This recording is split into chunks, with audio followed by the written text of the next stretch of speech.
should be good here in 3, 2, and good. Cool. All right, now we're just waiting for first pitch, and it's strike one from Tarek Skubal. It's Bichette, Guerrero Jr., Santander, Springer, Jimenez, Kirk, Schneider, Lukes, and Clement. 0-2 on a swing and strike.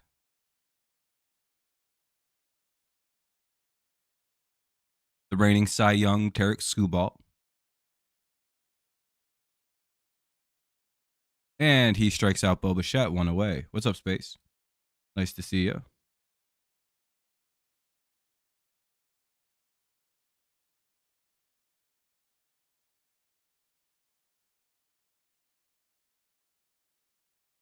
Ooh.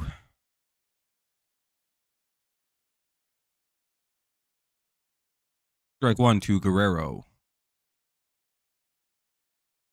All right, good pitch, good pitch. D-backs lost. Shit. Well, at least it's only the spring. Ball one. You know, it's not the end of the world necessarily. Damn, no one's coming by today. Hopefully the stream picks up. And that'll be a fly out by Guerrero to the right fielder, 2 away. Here's Santander. Former Oriole. He was the Orioles' best player last season.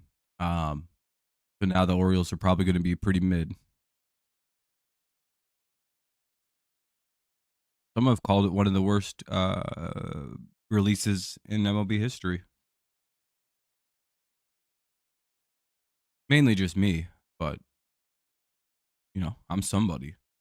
Strike one, or ball one rather. 1-1 now to Santander.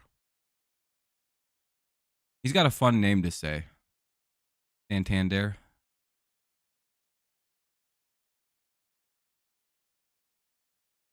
You could also call him Santander if you don't know how to read. Ball two. There we go. Called strike two. So we got a 2-2 count. Everything's evened up here. Even though, once again, an even count would be 3-2 in my opinion.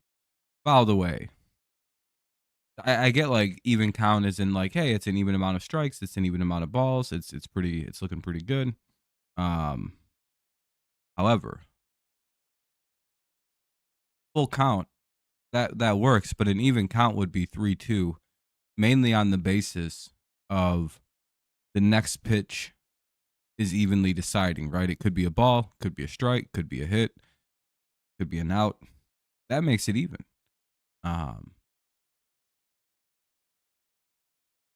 Technically. Anyway, he flies out. That'll end the inning. Well, he popped out, really. Pop out there in foul territory, so it'll be Sweeney, Torres, Green, Carpenter, Torkelson, Baez, Young, Rogers, and Kreidler. So Sweeney, Torres, and Green to lead it off against Barrios. Starting pitcher for the Blue Jays.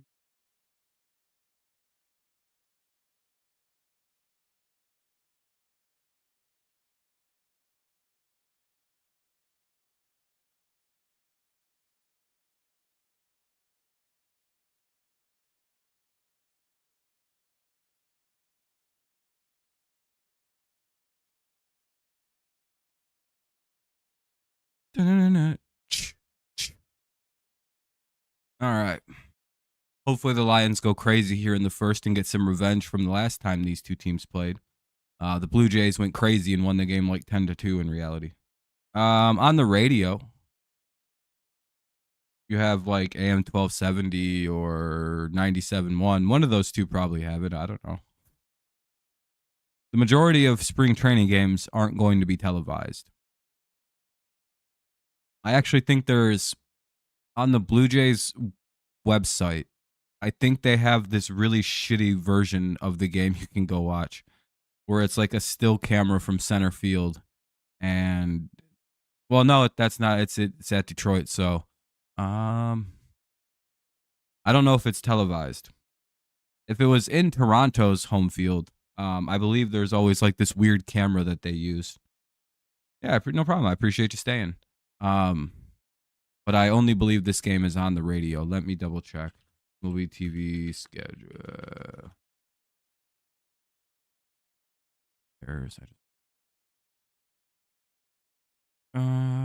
Yeah, it's only on what radio is this? I'm not paying for it. It's on the radio. Ball one to Trey Sweeney, who leads it off. Had a homer yesterday.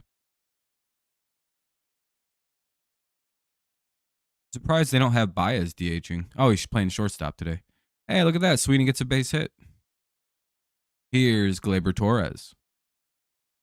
Big addition for the Tigers this offseason. Finally, a guy who can hit left-handed pitching. Pretty nice to have a guy like that, because the majority of our team is left-handed. So, gonna need guys like Torres or Torkelson, Baez, Rogers to kind of step up and really smack the shit out of left-handed pitching for us.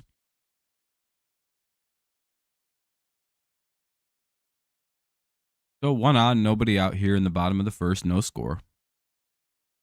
Ball one. Games should start picking up before too long here, because games kind of begin like March 26th, March 27th. So we're right on that like start of games, kind of. Almost 20 days.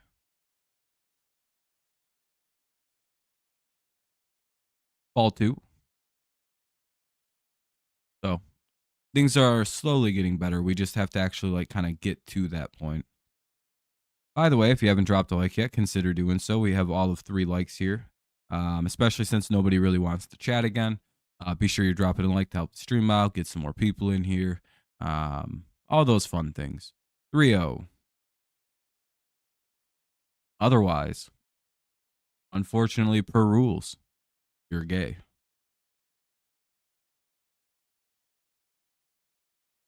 I don't make the rules here. I just enforce them.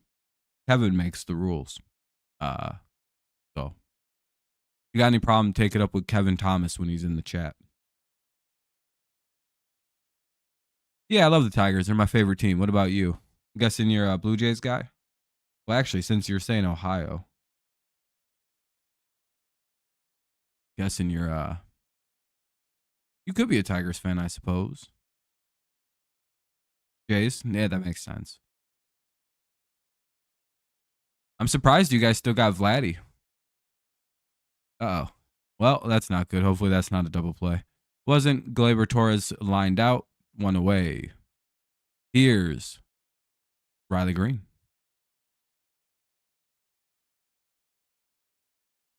You know what's crazy is all I've seen Riley Green do this spring is strike out, but somehow he's got a 430 average and like a 1500 OPS. It's like, huh?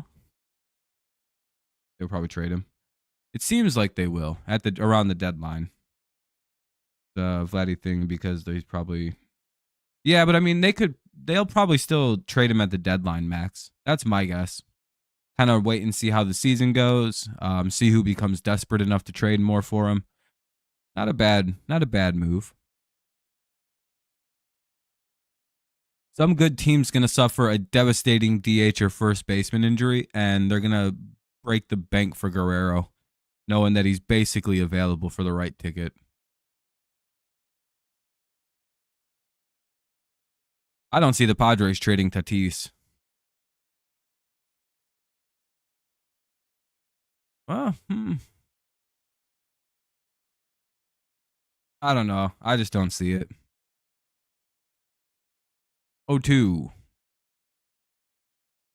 on Riley Green. Runner at first. 1 away here in the bottom of the first. A lot of ones.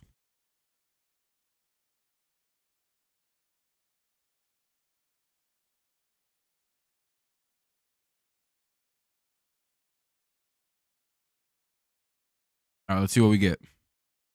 I'm going to guess a pitch low and away. Oh, he went high and inside. Would have struck my dumb ass out. I actually just wouldn't have swung. I'd have been like, oh, well, I'm not swinging at that. Now he's going to go low and away. Or at least just go generally low. I don't really know how to pitch to Riley Green. It might not be a good idea to throw him a low pitch. And he strikes him out high and away. I was right, he was going to go away, just he stayed up. The pitch counter, the pitch predictor wasn't, I'm not as sharp right now. It's pretty good. Here's Kerry Carpenter. He's had a nice spring.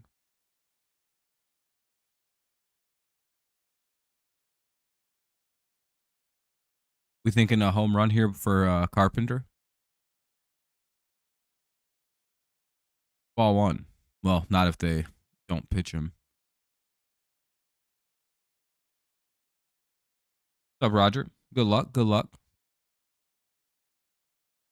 Too bad Carpenter is about to build the Tigers a big old lead over your team. Get it?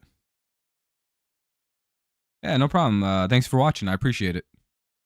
Just drop a like if you don't mind. It helps out the channel, helps out the little stream here. Maybe get some more people in here. This week is a good week because I'm on spring break, so I'm able to do the majority of the games with no real consideration of what time-wise is going on. Basically, just watch until they start pulling all the good players after the 6th inning.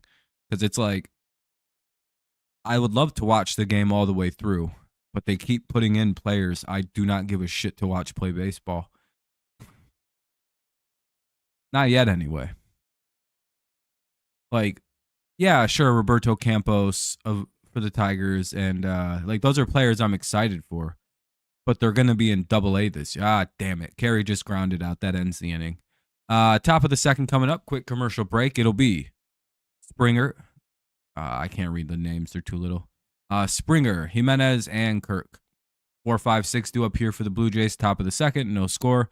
Tigers get the leadoff man on, but strand him. Unfortunate. Orioles up 1-0.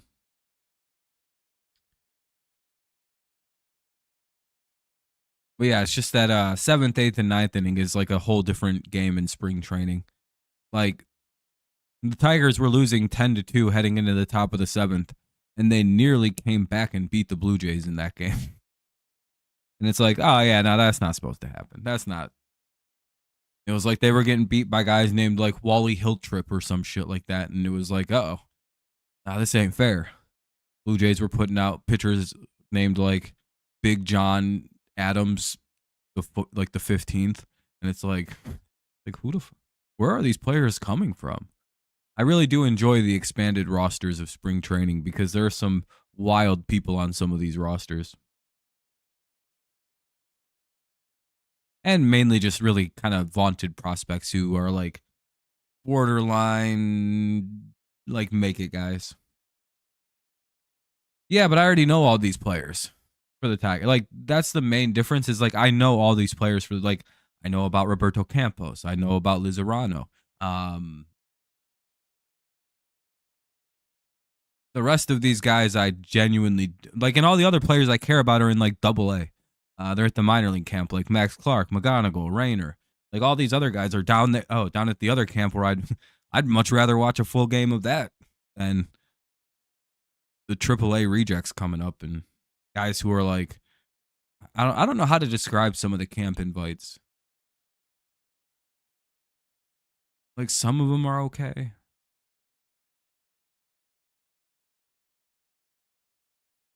But they're all typically guys like Ryan Kreidler who are just not very good at baseball. Like they're better than 99% of people, but it's like, yeah, I'm very excited. He's probably going to make the team next year 100%, but he probably gets called up this year. And I'm wondering with the extended potential injury of Parker Meadows and with the injury to Matt Vierling, if he's going to kind of luck out on as far as like getting a call up and getting like an extended early look. Because again, there's nothing wrong with Wencel Perez. But if you have to play Ryan Kreidler in your outfield, that's a big goddamn problem. It's 3-1 to Springer, by the way. What's up, Nathaniel? Oh, The Tigers pitchers? Are you talking about pitchers or the are you a Tigers or Blue Jays guy? Because our pitching staff has looked phenomenal this spring. What's up, Jonathan? But not much, Nathaniel. How you doing, buddy? Springer flies out, one away. Now up is Jimenez. He takes ball one up high. Oh, good luck to Jimenez. He's out.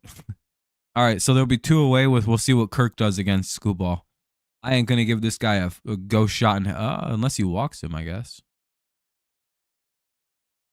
I hate when Screwball sees a lefty come up because he gets real excited and then he over pitches sometimes. And he just starts throwing fucking crazy amounts of balls to him. Because he's like, well, I know they can't hit me, so I have like 3 pitches I can screw around with here. Braves beat Yankees 11-1 yesterday. Holy crap. Were the Yankees like a split squad yesterday? And Jimenez lines out 2 away. Now up, Kirk. But yeah, the Tigers pitchers have been brutal the last few weeks. Or the last few games, rather. They barely gave up anything against the, who was that the other day? Was that the Rays? I don't remember who we played, but like two days ago, we gave up like we had like a no-hitter through like 7 innings. It was pretty crazy. I think we gave up like 3 total hits. Won 1-0 in a preseason game. And Kirk flies out. That'll end the inning. We'll head to the bottom of the second. Very fast 1-2-3 inning by Tarek Scooby-Doo Ball. No, I didn't say that right. I should have said it way faster.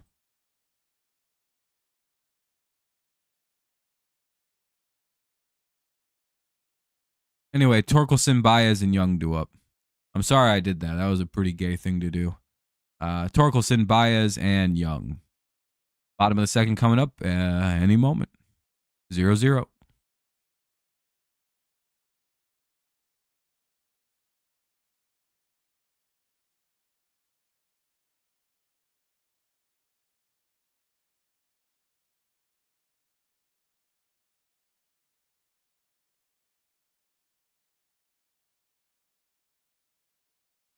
All right, though.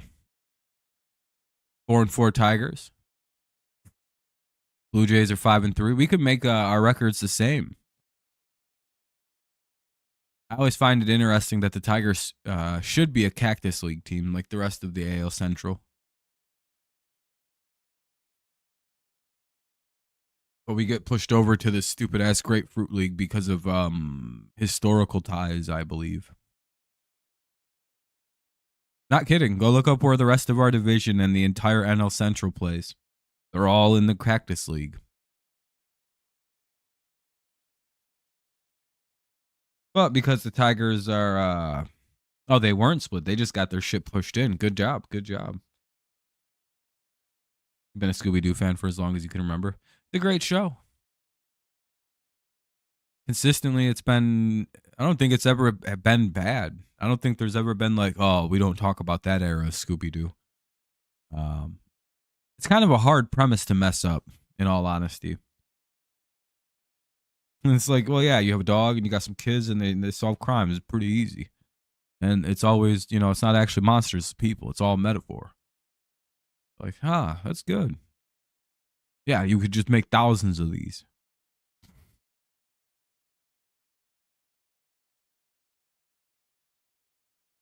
Ball 1 from Barrios to Torkelson. Again, Torkelson, Baez, and Young.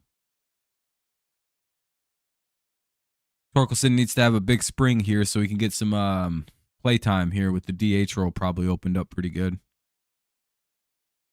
Orioles are 4-4 because they lost to the Phillies last night by 1 run. Yeah, it's fine. It's a preseason. Doesn't count for nothing. 2-0. I'm sure there are some teams that don't care if they win any preseason games. I know if I was a coach, I'd be like, guys, you know, let's just focus on getting our timings and our shit together, and eventually we'll start winning these meaningless games, I suppose. Let's not go too crazy here, though. Yeah, Young is definitely. That's what I keep trying to tell people. Like, guys, maybe we should just let Young play third base. He is a third baseman. We did draft him to play third base. It's like, you know what I mean, Jonathan? It's like everyone's like, damn, what are we gonna do at third base? It's like, I don't know. What about the kid who played third base like all last year and did just fine? Hell, he was fine enough. We made the playoffs. We went on a historic run with his ass over at third base. I know Veerling played a lot and he played a lot, but you know, who cares? It works. Give the kid a chance. Hey, Torkelson walks. If you can't do it, yeah, then go trade for Nolan Arenado or something.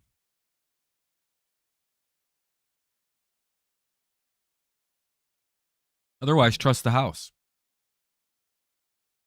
Ball one. What's up, Wade? Everything's going good. How's it going for you? I've always believed in having a strong farm for exactly this reason. You don't want to clog it. Again, Kevin McGonigal would have made this roster for spring. We'd have one of our best young prospects up here in Kevin McGonigal. If we hadn't jumped the gun and signed Javi Baez needing a shortstop. You know what I mean? We'd have McGonigal here. That's why I'm against like Bregman and or like getting just another veteran to come play third. I'd literally rather just have Jace Young play third base. It'll work out. It'll be fine. If he can't play it, we'll fucking when Matt Vierling's healthy, we'll put him at third, and we'll go get a third baseman via trade. You know, it is what it is. It's better to. I'm sorry to hear that, Wade. Hopefully your day gets better. I think it's better to just bet on your young talent, especially early in the season. What the fuck do you got to lose? If you start 0-10, then it's like, yeah, okay, we got to make a move. But like, I doubt the third baseman's going to be the reason that happens. 2-2. Come on, Javi.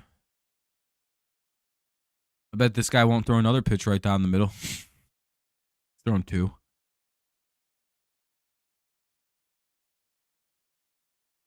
See, Javi's a funny player who fouls that off.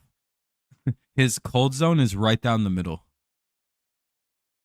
And it's like not even like a joke. You could pitch him right around, like the worst spot you could pitch him is unironically anywhere down below around his knees.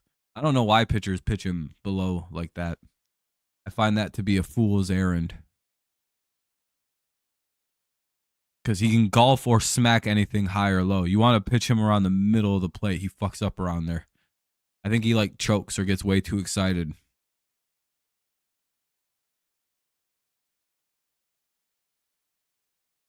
But like if you challenge him high or low, he like gets personal about it and smacks the shit out of it. A very funny baseball player, Javi Baez. Boy, I really hope the health, the surgeries really get him back to what he could be. Because he is, he grounds into another double play. He sucks. Oh well, it's the preseason. Only reason I'm not too bummed about him not doing shit is because it's like, yeah, he is coming off a hip and back surgery, so. And he's not striking out as much, which is ideal, I guess. There would have been better if he just K'd, but it would. If you want a jersey, yeah. Here's Jace Young, ball 1. Didn't swing at a bad pitch in there. He just grounded out. And again, Javi's got to get his timing back. He's got to get his everything kind of back underneath him. It takes more than a couple at bats. Called strike 1. I feel like I need to get an MLB jersey at some point. It looked good on the wall. I don't know what Patriots jersey I would take down though, or the Lions one, or if I'd just move one of the jerseys. And I also don't know what Tiger I would get. I want a Scooball. However, I don't know if we're going to extend him, and I don't want to get another player.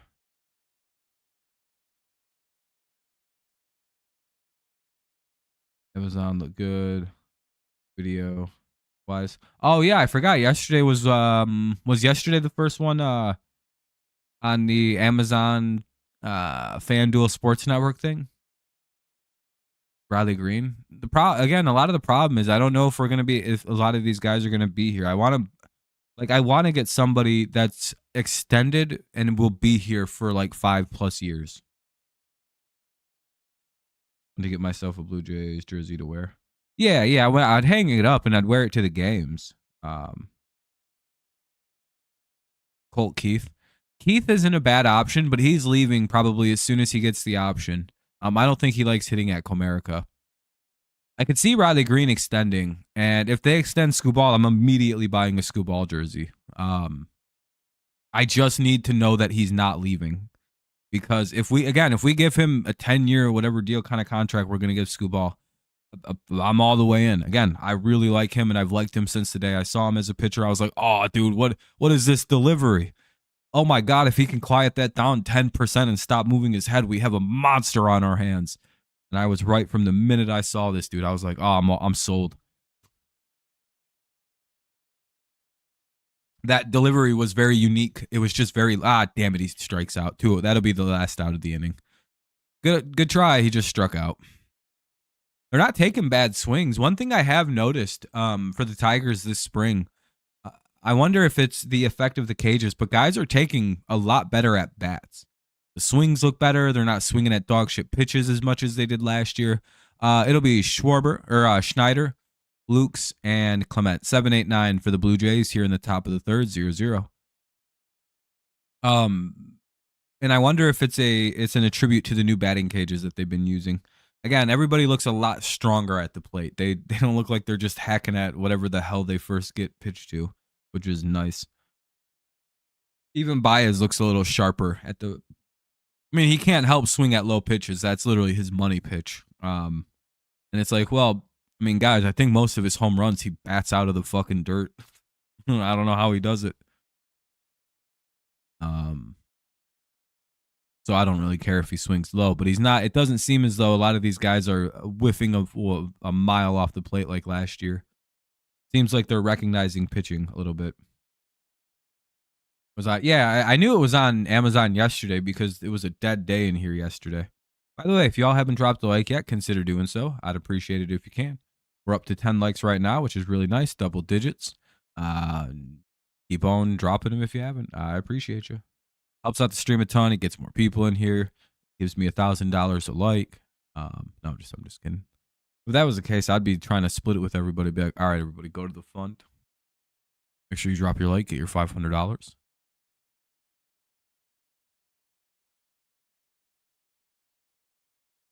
Top 3 coming up.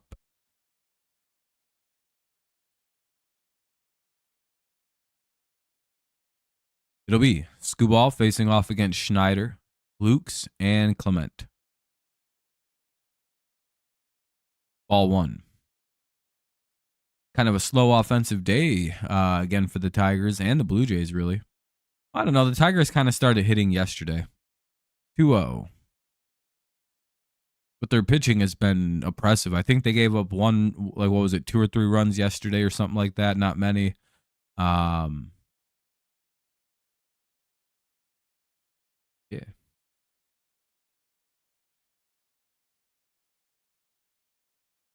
2-0 though.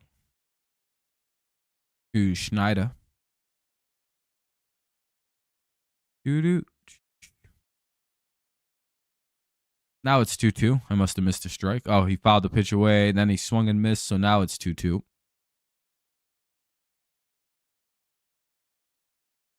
Here we go. Strikeout. Oh, he did strike out. All right. He struck him out. That'll be the first out of the inning. Hell yeah. Second strikeout for Scooball this afternoon. He's at 27 pitches through 2 1/3. 17 strikes. Pretty good. And that's fouled away, tipped into the glove of, what is it, Jake Rogers? Yeah, Jake Rogers.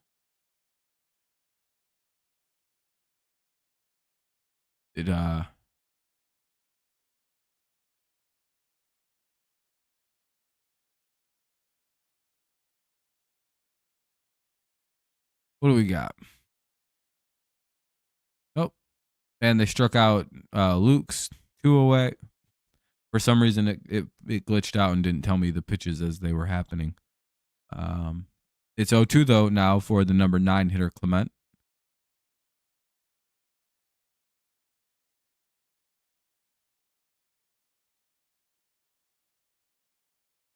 Ball trying to make quick work of everybody. Damn, ball one.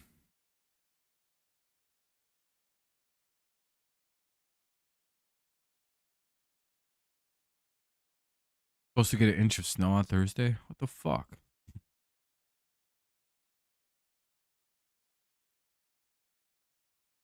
Yeah, that's crazy. What up, Kevin? Do you got work today? Uh-oh. In play, no out. Hate that. That'll be a 2-out single for Clement with now Bo Bichette's up in the top of the third. I'm good, Kevin. How you doing? Is today your first day of third shift?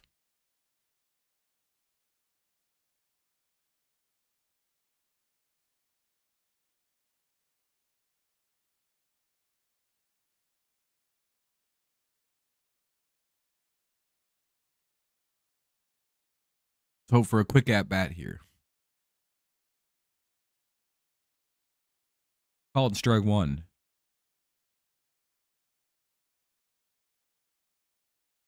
Yes, sir. Sunday night was my Monday. Tuesday is your Tuesday. Okay. Foul tipped it. It'll be 0-2. So it's a foul ball into the glove of Rogers. It's 0 and deuce.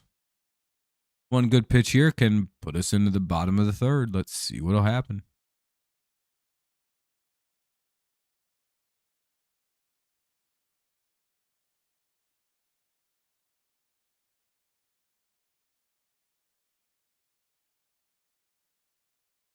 Fouled away. We'll have another 0-2 coming up.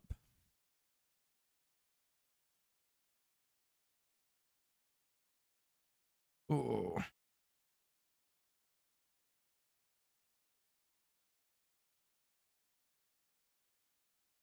All right.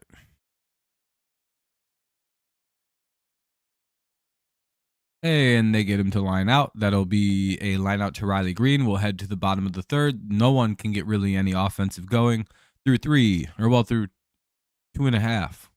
Both teams have just one hit. It'll be Rogers, Kreidler, and Sweeney. 8-9-1 for the Tigers. Bottom of the third. We'll see if the Blue Jays leave Barrios out there. I'm guessing they will because pitchers are starting to kind of ramp up a little bit over this next week. Little bit more from each outing. By the way, tonight, if you're interested, we'll be having our very first mock draft of the official mock draft of the 2025 NFL offseason. Every year following the NFL Combine, we have a mock draft where we just kind of, predict who goes where. If you're a fan of a specific team and you want to come argue for a specific player, for a trade, for a big move, come through and you can kind of have precedent over everybody. But there's always a fun little debate. Whoever makes the strongest point gets the can have that pick be the pick. It's not just dominated by me going, I think this guy goes here. That's not how we do mock drafts. Mock drafts are pretty fun, very collaborative between me and the audience. Or it can just be me talking about why I think a player is going to be there if nobody wants to participate. That's always fine by me too. But yeah, that'll be about like 8:30 p.m. Eastern Standard Time. So this evening. Just the first round. I don't normally do trades the first one. Mainly because it's really hard to determine what trades may or may not happen. And I think until next week. Next Tuesday through like Thursday is the start of like free agency in the NFL. So like March, what is it, March 10th? Yeah, like March 10th or March 11th is when it kicks off. You decide not to buy an MLB jersey because they're expensive and you have to pay shipping too. Yeah, they're expensive. Hey, Cheryl, how's it going? Nice to see you.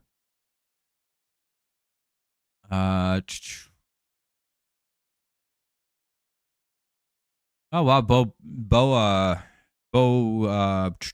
out of the game. Bo Bichette's out. He already got pulled for Leo Jimenez, the well-known player. Here's Ryan Kreidler, bottom of the third. Barrios back to work.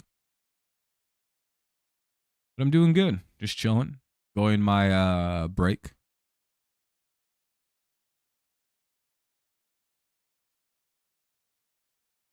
Yeah, Job had a good outing. He gave up a home run, which is like this weird trend where he's very dominant, but like the second somebody gets him, he really does still make rookie mistakes and leave very hittable balls. I don't know. He just makes mistake pitches still. But he's fucking 22. 2-0. Absolutely going to be a problem. He has the kind of revolutions per minute on the baseball that guys were cheating to get a couple years ago. Everyone's like, he's using sticky stuff. It's like they check him. No, he's not. So sorry, you fucking losers. Tigers just know how to find good pitchers. Oh, Jake Rogers had a base hit. I didn't even see that. Ryan Kreidler gets out, though. Not a surprise to any person over the age of a baby. Here's Trey Sweeney, though. Sweeney, to me, feels like he's going to be... Man, I really wish he was able to play this year. To be fair, though, I think he's just kind of a gap player to get us to McGonigal and Rayner.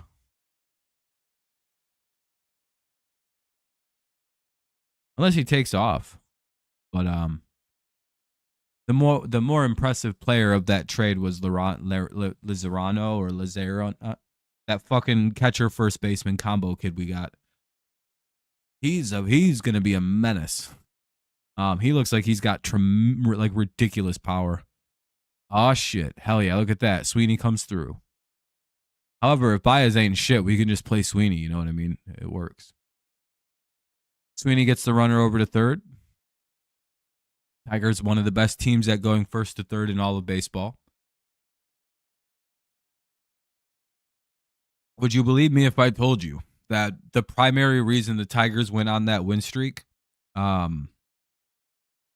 was because of the fact that they who reminds you of V-Mart? Sorry. Sweeney? Or Lizarno. That, because yeah, that's the vibes I get from that kid too, is V-Mart. Oh boy, I lost what I was just about to say. That's okay. I was just rambling.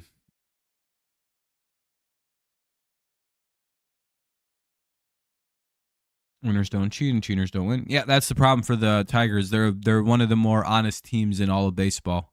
To the point where, do you want to know some funny facts, Roger?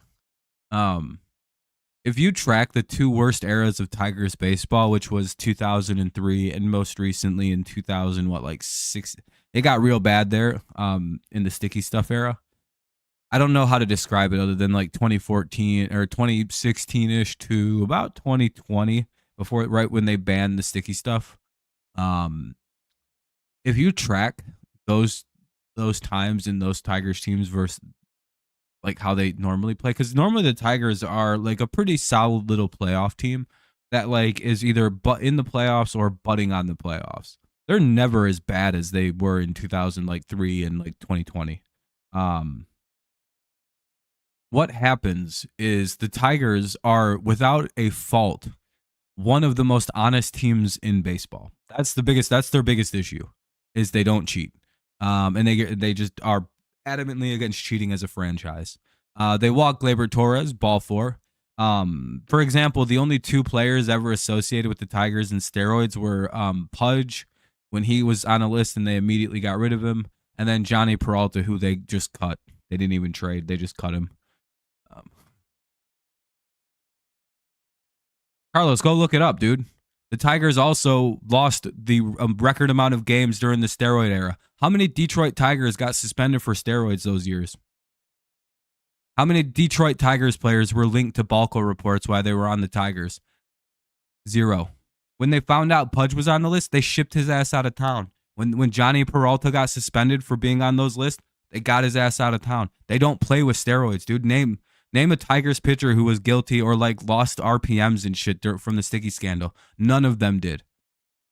Like all their numbers stayed the same. It's like, what happened? Why aren't the Tigers cheater? Like why aren't the Tigers suffering the same effects as all these cheating teams? Because they're not cheating, dude.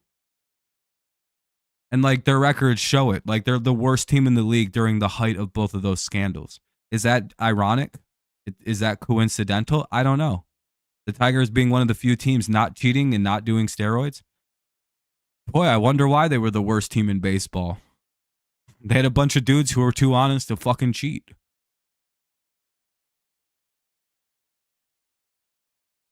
Yeah, like it's stupid. They're a brutally honest baseball team. It's the ownership. They don't play with cheating. 0-2. That's fine. There are a couple teams that suffer like that. I'm trying to think of all the other teams that do that. It's really just Detroit. It's very weird that the Tigers are like that. And I'm not even trying to like big up them because their ownership is kind of cheap at times. But like as far as like honest teams go, they're very, very honest. And by the way, I'm a Patriots fan. I would prefer it if these losers started cheating against teams because bring me in. I'll get all kinds of good cheating going on. We'll get sign stealing. We'll get performance enhancing going on in very discreet ways. I'm pro cheating. That's my only beef with this baseball team is that they refuse to do the right thing and just cheat like everybody else always is doing. It's baseball. You cheat in baseball. I'm sorry. But you know, I really like the Tigers, and it has nothing to do with them being an honest team. If they were filthy cheaters like my Patriots, I would be just as happy with them. Don't get it twisted. I'm not trying to praise them for this. I think it's a very weak behavior. It's like, have some guys take some fucking steroids. Why did we lose 120 games one year? Why did we have Bobby Higginson playing baseball? Why? Because he was clean and honest? That's why. Cool. Half the guys on our team were on that team because they were the 25 guys not doing steroids in pro baseball. AJ Hinch being one of them. Damn it, Riley Green just struck out. See what I mean? He's 0 for 2 with 2 strikeouts, yet he's got like a 112 a 1200 OPS. It's very confusing. Here's Kerry Carpenter, and most likely they're gonna pitching change right now. Yeah, I miss Miggy too. Yeah, like it's just very funny to see. Now I respect playing the right way. The Phillies have an honest club from the top down.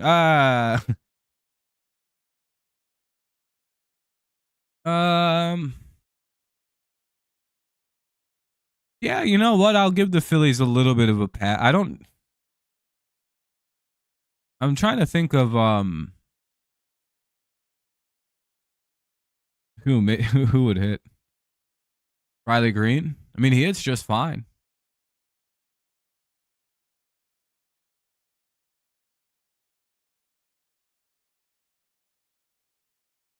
Your dad and uncle Mike are both diehard Patriots. Hell yeah.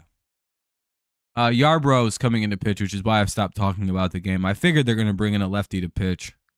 That's a mistake. Watch what Kerry does to this left-handed pitcher. There's a secret about bringing in left-handed relievers against the Tigers' left-handed batters. It never works. The only time these dudes ever hit left-handed pitching is in these exact situations. We'll see if it pays off. But yeah, it's nice being a Patriots fan. It's the only spot of success I have in my life for sports. Actually, you know what? I like the Red Wings. They've other than the last like decade, they've always been good. Pistons are back. Tigers might be back. Just want one World Series. Oh, in this game you got Blue Jays. I don't know. They almost blew that game with an 8-run lead the other day. That's a bit troubling, right? Hey, we have 13 likes. If you haven't dropped one yet, consider doing so. It helps the channel out, gets more people in here. But yeah, I don't got a real big deal with cheating. I think if people want to cheat, I think it's perfectly healthy.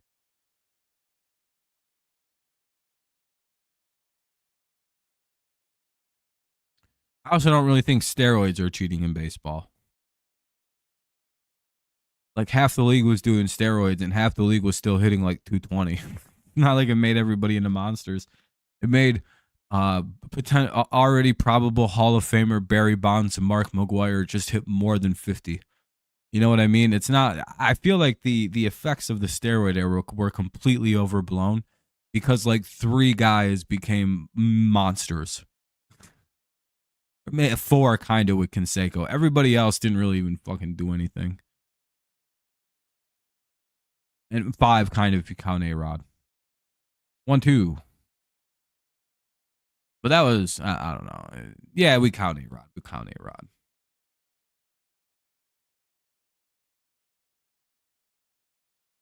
I don't know if he stays able to play long enough. Actually, I will say A-Rod and Barry. The only I don't know if those two would have been able to play long enough. And they strike. God damn it, Carpenter strikes out. Well, I guess that was the right call to bring in a left-handed reliever there. We'll go to the top of the 4th. It's knotted up at 0. Still anybody's game. Guerrero, Santander, and Springer. We'll see who the Tigers bring out. I'm guessing they're done with Skubal after 3. How did it increase? Genuine question. Was it because you were hitting more extra base hits? Or was your hand-to-eye coordination magically improved from steroids? You know what I mean? Like it's not like it turns a 200. Like the only way it can increase your average is if you're just hitting the ball farther because you're working out more and you became much stronger.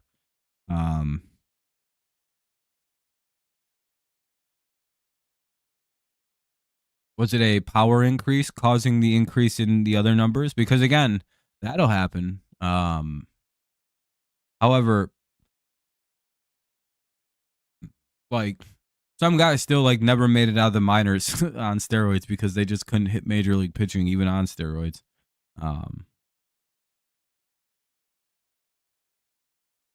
Anyway, it is a small commercial break. We'll be seeing the middle of the Blue Jays line up in the top of the 4th. Guerrero, Santander, and Springer. Yeah, but that doesn't answer my question. Was it a power increase, like hitting the ball into the gap more often because instead of it being a fly out into somewhere between left and center, it's now a ball that hits the wall because you went from weighing 100 and this isn't you, for example, but like say you're like 150 pounds, now you're 190 of pure muscle because of steroids. Yeah, I could see how your average could go up. Your pop flies become line shots into a gap, become home runs. Especially if you're not playing in like a super hard to hit the ball league, like little league or high school, maybe some light college league. Before guys are hitting up in the 90s consistently with fastballs and shit. Or like, guys are throwing in like 98 mile an hour sinkers and shit at you. Where you're like, what the fuck was that?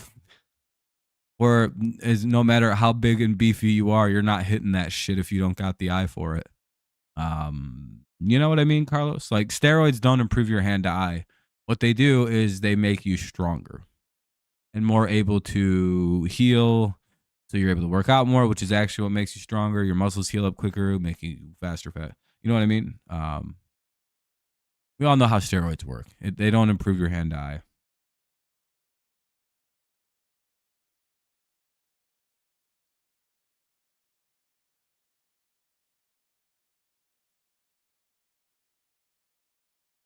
What pro league did you play in? Again,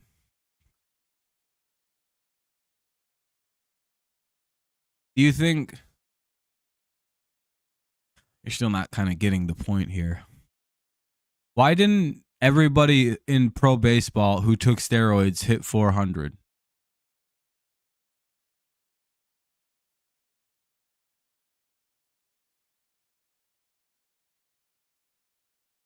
Can you deduce that?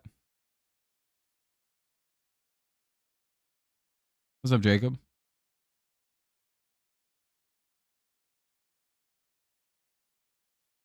Because it doesn't make you a better hitter. Your hand-eye coordination was probably always good. You probably just weren't very strong. So your hits weren't making it out of the infield very often. Your ground balls weren't very difficult to get to. Your fly balls were a little too lofty. Suddenly you add in the steroids, you become stronger.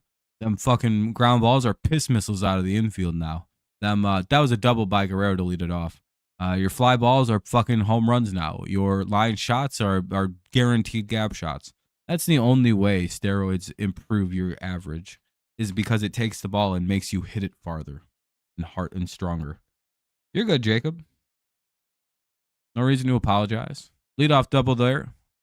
And ball one from Foley. I don't know why we're bringing him in the fourth. I know that, like, I don't know. I know he's got to get some work in, but I hate closers.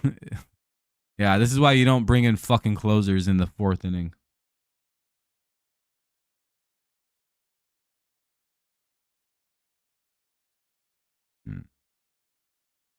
And again, it's not that he couldn't hit. He could put contact on the ball. It's just Trey Thompson is back in baseball again. That's good. Again, I don't think steroids make you into a better hitter. They make you a stronger hitter, which means that unless like steroids improve your hand-eye coordination, but I've never heard those claims.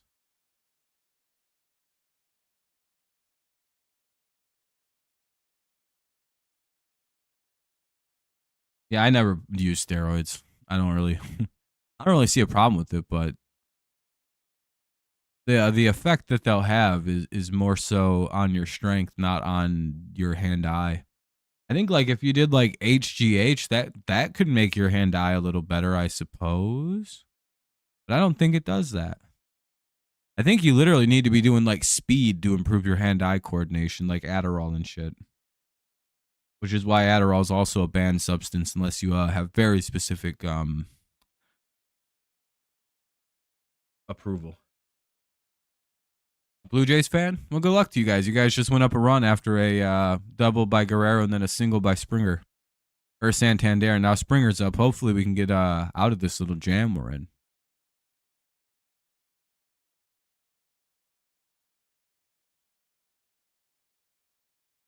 Double play would be nice.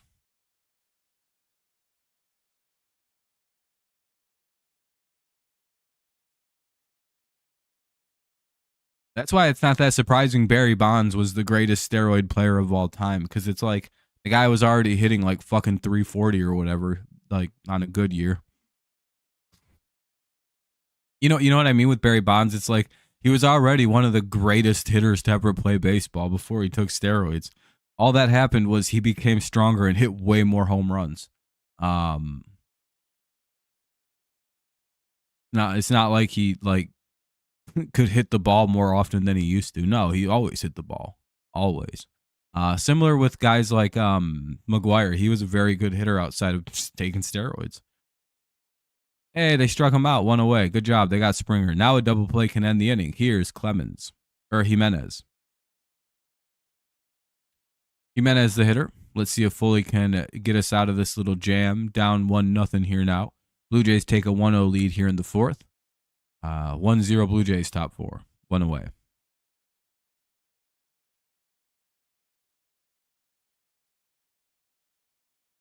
Wonder how much longer it'll be till they put Pete Rose into the Hall of Fame posthumous.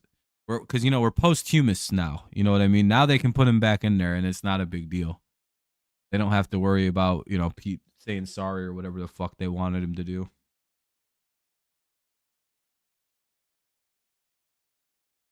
Whatever reason. They're like, apologize. He's like, nah, I'm good. I didn't fucking do anything. They're like, okay. By the way, that's what it's about. He's not in the Hall of Fame because, and I quote, he wouldn't say admit remorse for it. He's like, well, I don't feel bad for what I did. I don't care. And they won't let him in. They didn't let him in over that. If he literally would have went to the MLB and been like, my apologies for what I did, they'd have been like, welcome back to the Hall of Fame, Mr. Rose. That's it. That was the beat. Like, by the way, I'm not wrong. This is like exactly the That was the contention point. Was Pete Rose didn't feel he did anything wrong, so he shouldn't apologize, and the MLB being like, this is like one of the greatest hitters our game has ever seen. What the fuck are we supposed to do about this? And I think also another big, God damn it, another base hit. Another big problem they had there. How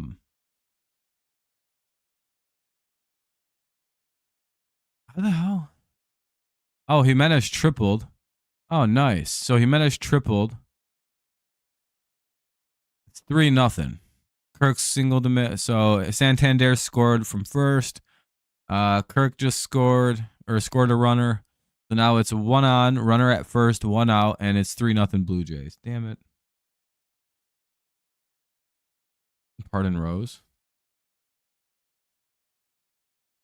Which Rose is that? Oh, Pete Rose. Well, he didn't do any crimes, did he? What crime would Pete Rose? I don't think Pete Rose ever got convicted of a crime, though. What's he getting pardoned for?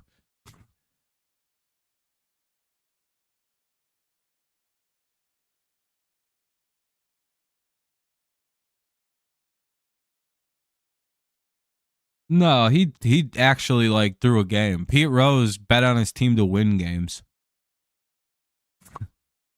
There's a difference to me, right? He purposely threw a game. He should be kicked out of baseball for life. Fuck that guy. However, Pete Rose bet on his team that he was coaching to win some baseball games, and he would split the money with his team. Sorry, I genuinely don't see what big deal about that. He's like, I thought it'd be. Who the fuck cares? I thought my guys were good and ready to go.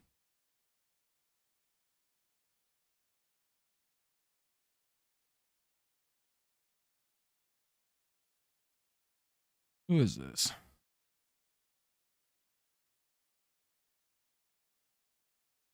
You're a Blue Jays fan?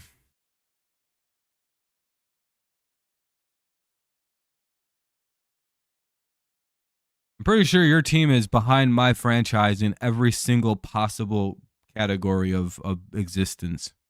That's okay.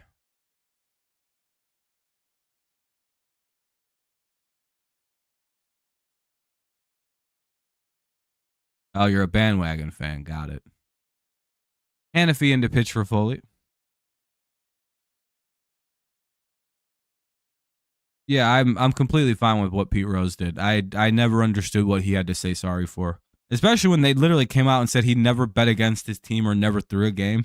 And that's why it was an apology, because baseball was kind of like, eh.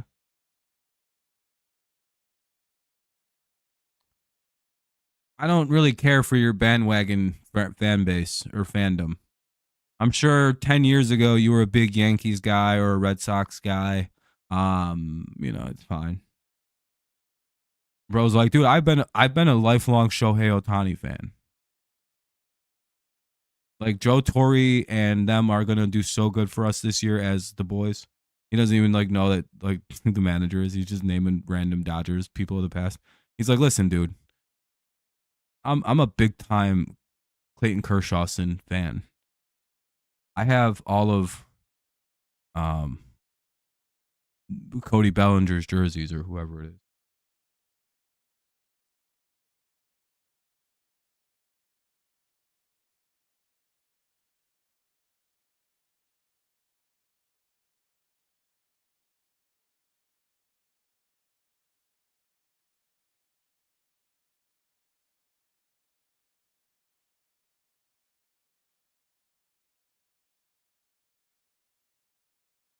Isn't hold on a minute. Aren't our franchises like almost the exact same? Like you guys have 8 World Series, don't we got 4? Yeah, I know. He's definitely an Astros fan. I don't care. Any No, there isn't, Ryder. You can listen on radio. 2 away. Now they strike out Schneider.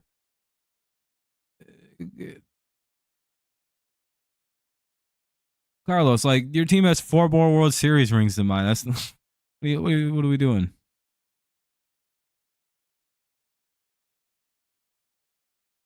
I don't know where Slay's going to go from Philly. You're going to get MLB TV. Nice, man. Congrats. That's awesome.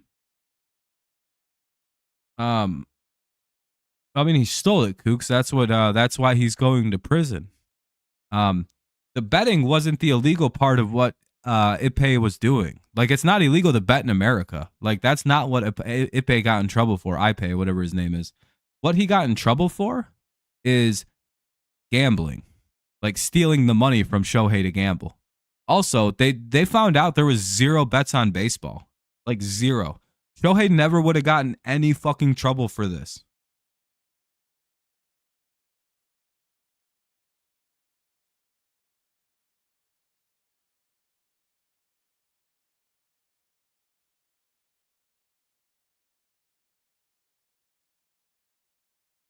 Sure, I mean, yeah, not really. 4 and 8's not that much of a difference.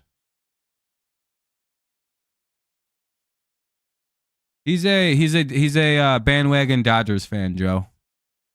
I actually have respect for Blue Jays fans. I don't really have respect for Dodgers fans. I mean, they were Astros fans a few years ago. They were Yankees fans. They were Red Sox fans before that. Then they were Yankees fans.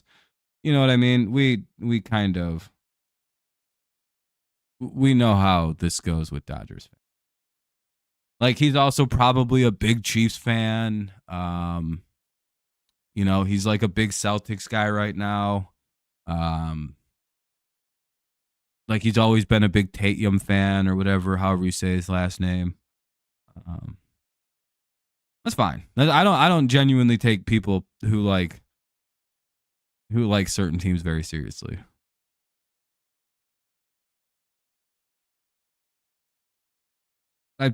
Cool. I never expected you to be a Tigers fan. What's up, Jeff? Yeah, I know, because they don't win World Series, and you only like teams that win the World Series. We know. We know how you Dodgers, Celtics, and Chiefs fans are. We get it. We know.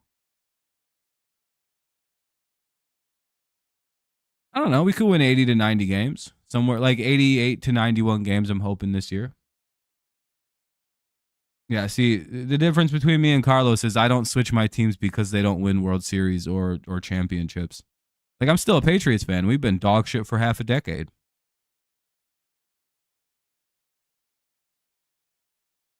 I'm getting the $29 one. I'm not getting. Oh, the $29 one's perfectly fine, Jacob. You'll be able to watch whatever Guardians game you want, all of them.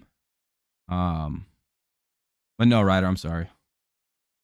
They would be lucky to win. I mean, we won like 87 last year with like a ton of injuries. We actually made MLB history last year, which is pretty cool.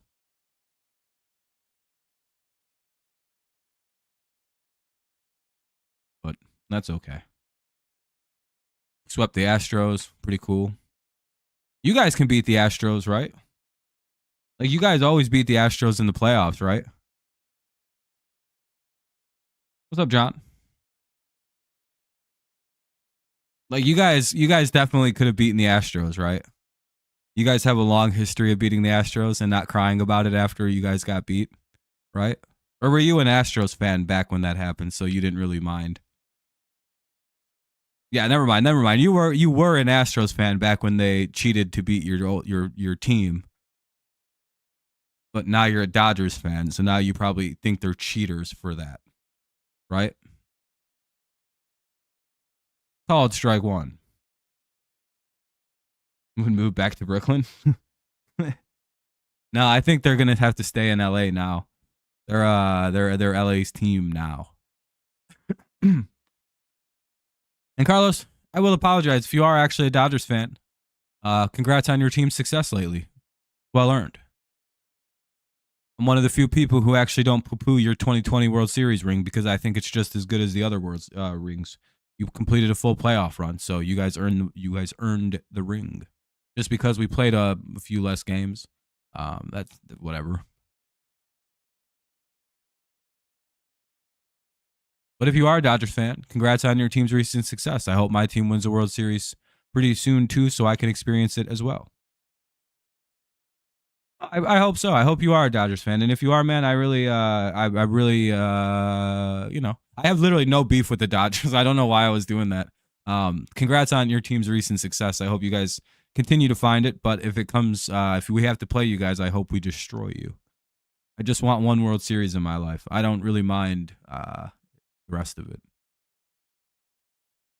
They look good. They don't really look like they can hit very well quite yet.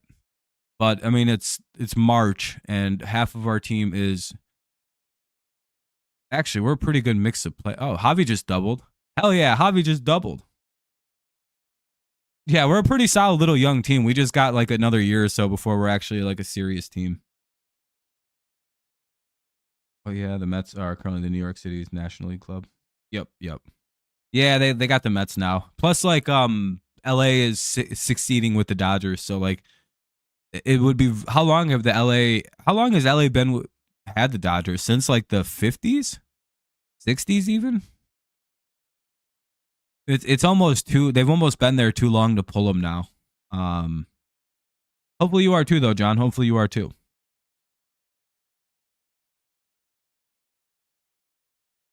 Don't worry, Carter. That livened up the stream a little bit. I'm sure people were entertained. I hope either the Orioles and Tigers beat the Dodgers.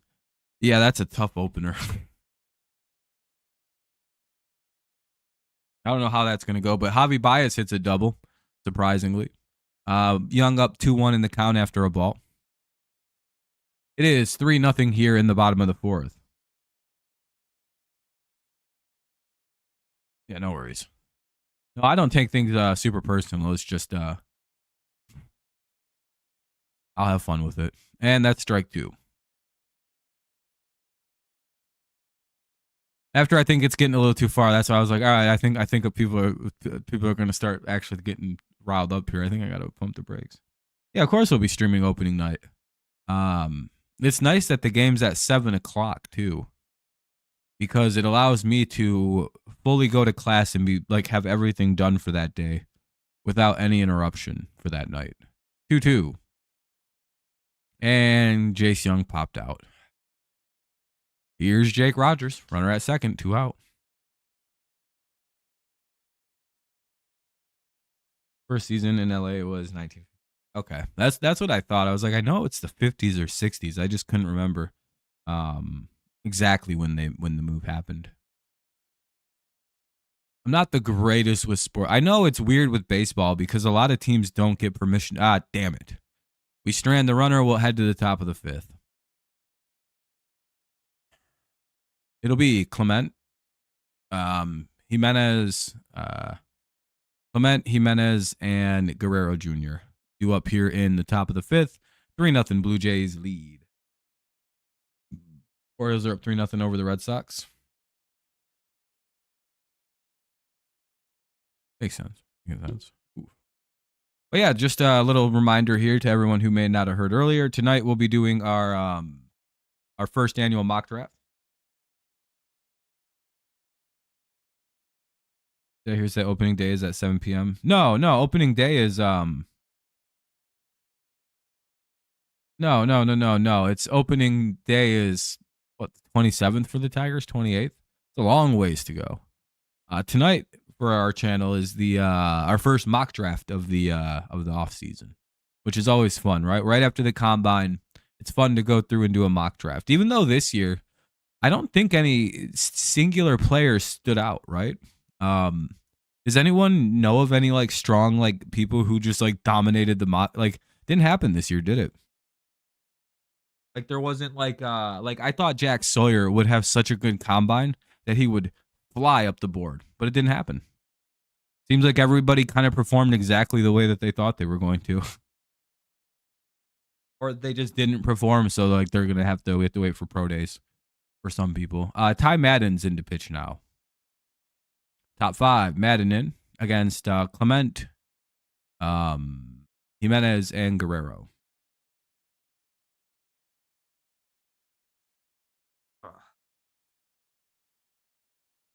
Sorry, my nose is starting.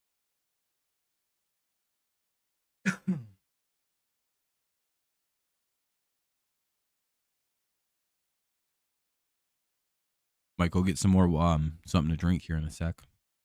Once the pitches start firing in, and you can see what's going on.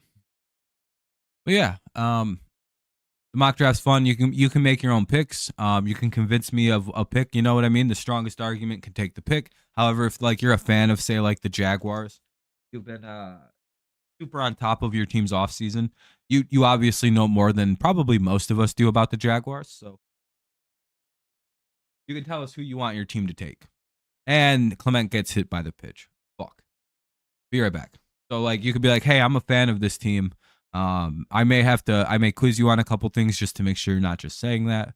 But yeah, you get the auto pick. Like me or this guy Mike usually always pick for the Patriots. Kenny and Ven always get to pick for the Packers. We let Kevin pick for the Lions if he's there. We actually have a lot of Detroit fans. By the way, the debate comes from the inner fan base, which is pretty fun. Pretty fun how this breaks down, actually. It's usually rather successful. So come, have your opinions. Just do a community mock draft, see how this plays out. My opinion means the least.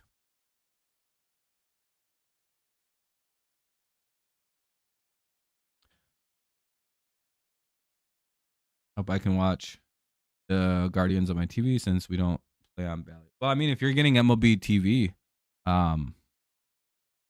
it should be there. 8:30 tonight.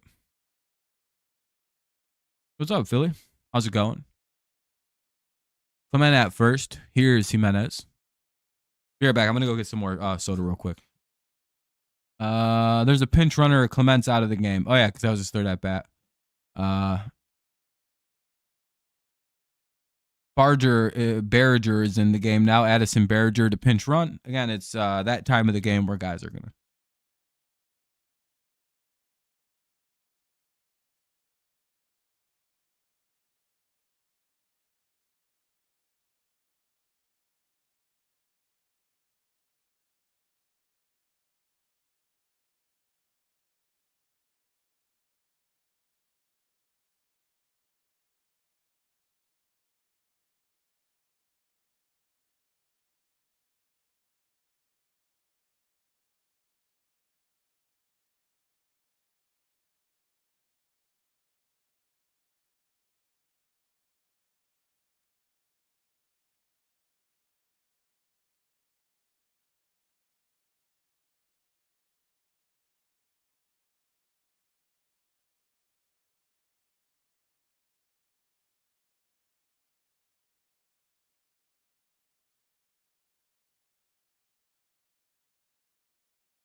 All right. Doing good though. Just kind of getting excited for a mock draft later. Enjoying this baseball game. That should be an out. Hopefully, it's a double play. Nope, just a force out. March 27th is opening day. All 30 teams are playing. Hell yeah. Yeah. Tigers have the primetime game of Tigers versus Dodgers.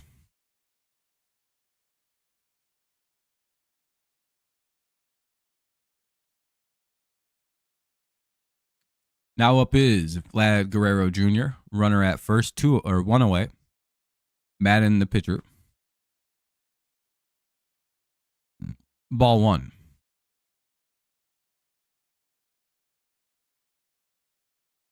Not a bad pitch.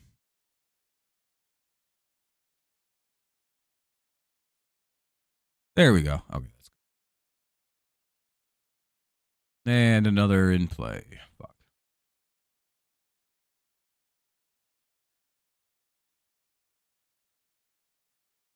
Base hit. First and second, 1 away. Yeah, Debo went to Washington for like nothing too. For a 5th rounder, but again, $22 million a year for a guy who the last 2 years has failed to hit 1,000 yards or even 900 yards. Kind of a troubling sign. He's probably, I don't know. We'll see if he gets it going. Yeah, of course he's the opening day starter. Of course he is. Yeah. Rainer Nunez is replacing Vlad Guerrero Jr. Here's Anthony Santander with 2 on and 1 out. Double play would be big here.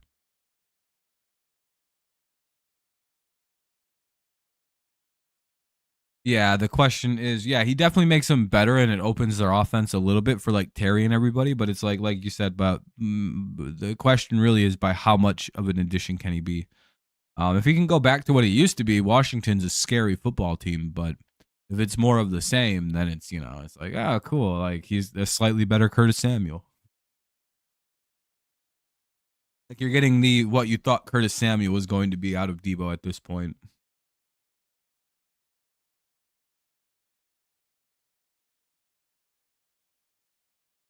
That guy fell off hard. 1-1 though, with 2 on, 1 out. 3-0. Blue Jays looking to extend their lead here in the top of the 5th. Ty Madden, the pitcher. He desperately could use a ground ball here. But yeah, once again, I hope everybody tunes in this evening for our for the 1.0 mock draft. I'm gonna make another one. It's gonna be 0.0 for something else, but people can lay off the donuts. Yeah, true. Daniel Jones took calls from Browns and Colts. Hey, I'm sure Daniel Jones probably wouldn't be the worst backup. So I'd imagine he's going to wind up on a roster somewhere where he wouldn't I wouldn't be surprised if once Minnesota figures out what they're doing, if they don't bring in Daniel Jones as the backup. God damn it, that's in play. That'll be runs.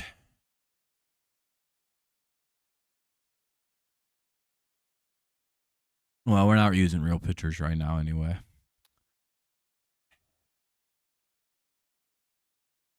That's a double. Clears the bases. That'll be a double. It's 5-0 Blue Jays.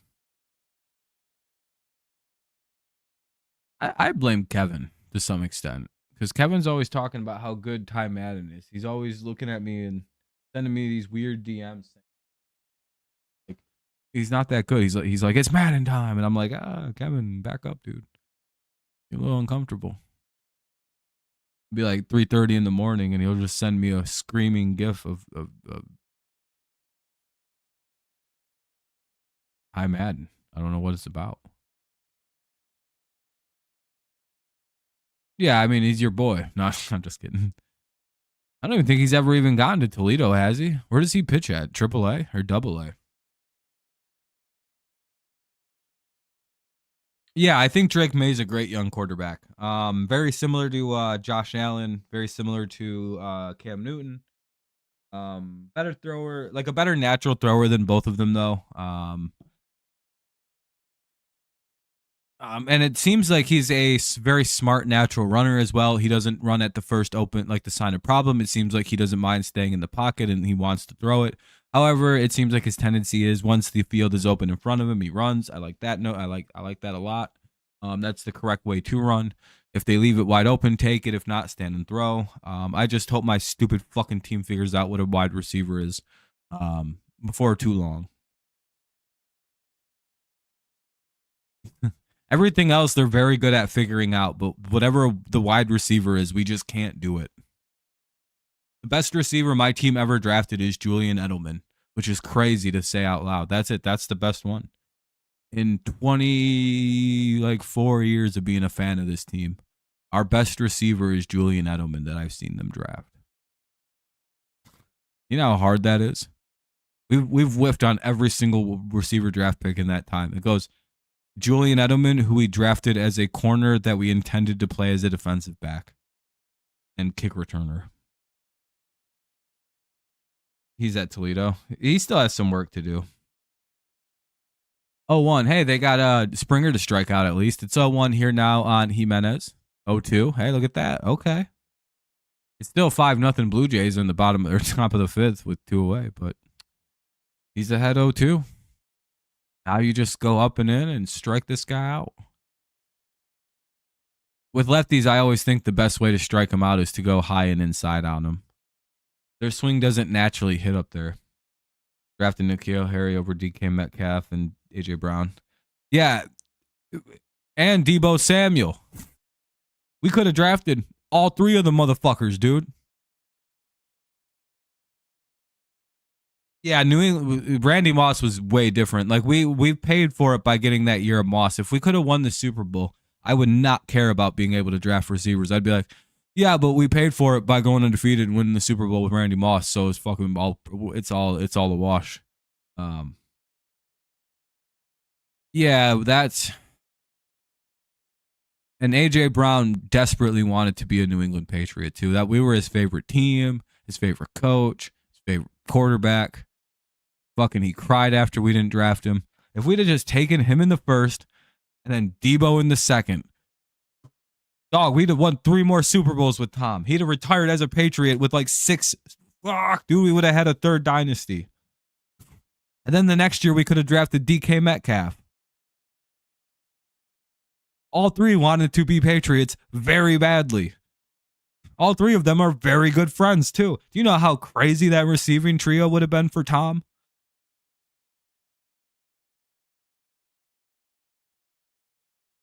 I don't like to think about it because I wanted all 3 of those. I had a plan too. We could have traded a lot of shit to go get that fucking 2 and move it up to get Debo. I had a whole plan in my head about how this was going to work. But as soon as the stupid drafter was like DK Mac or N'Keal Harry, I was like, AJ Brown's right there. What are we doing?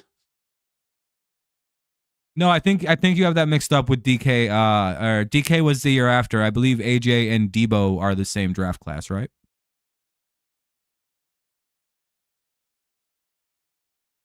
I think that Debo was in that draft class. I think DK was the year after. Check me on that.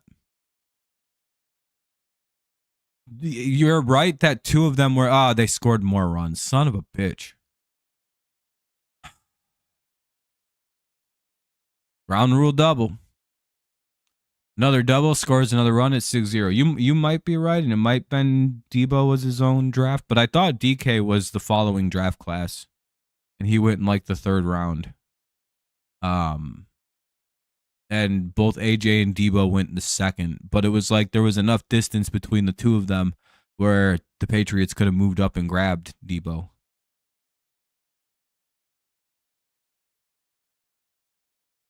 I remember having this plan very, very succinctly that you could have gotten both of them if you did this just right by moving back up in the 2nd. But fucking, it took N'Keal Harry, and I was confused. I was like, nah, he should be good. He's big. He's very slow, but like he's a big guy. And we could have took AJ Brown. Hands of glue. Strong as shit. Have you ever seen him bench press? Oh, and he's so fast. Oh, and he wants to be a Patriot. His favorite quarterback of all time is Tom Brady. He lives by the Patriots mantra.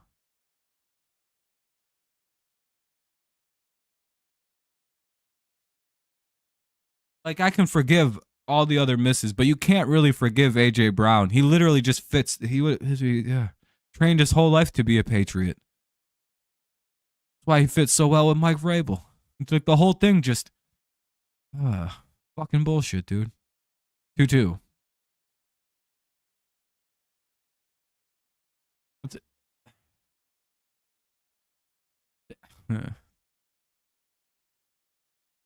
I don't like thinking about AJ Brown very much because it really starts to bother me sometimes because it's like, how the fuck did we miss that? The dude begged us to take him. 2-2 on Kirk.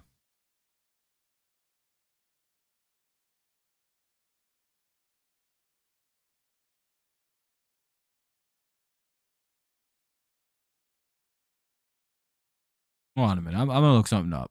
All right, we're going to the, what inning is it now? Bottom of the 5th, Blue Jays put up a 3 spot. It's 6-0 Blue Jays. Rough. Let me see something.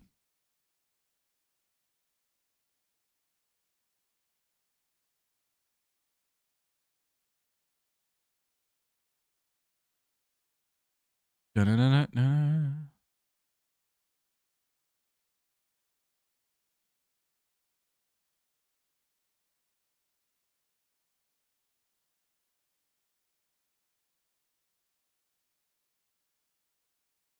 Yeah, let me show you something. Let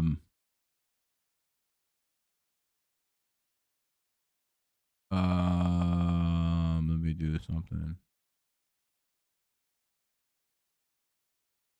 And that, oh, hold on.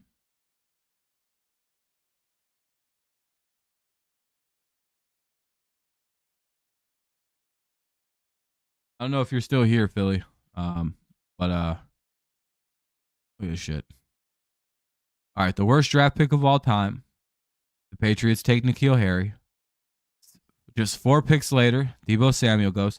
So literally, if we would have just taken Deebo right here, or whoever, and then traded back up, because AJ didn't go for a while. He went 51, and that's several. Like, we drafted again. We could have just taken him there.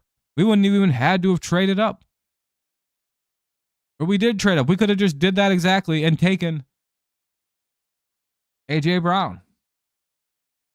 And then bam, all my problems are solved. The Patriots win multiple Super Bowls. Fucking bullshit, dude.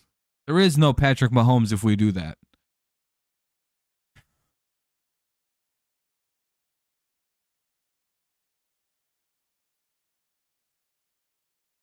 Crazy to see that, isn't it? The Patriots really took Juwan Williams over AJ Brown.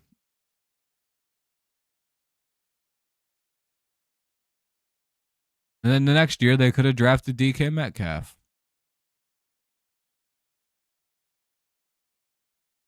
Creating the greatest trio of wide receivers in league history.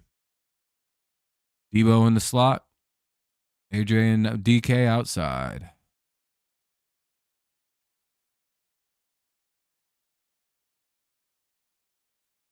Deebo's only in the slot because he can do 9,000 different things. Ball 1 to Kreidler. By the way, the Blue Jays have subbed out their team. Anyway, let's get back to baseball. We can talk about football tonight. We got a whole stream tonight. Can't wait for opening days. From BJ?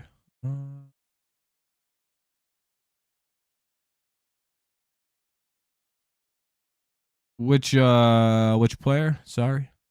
Ben John. I don't know if I've seen those initials pitch. 2-0.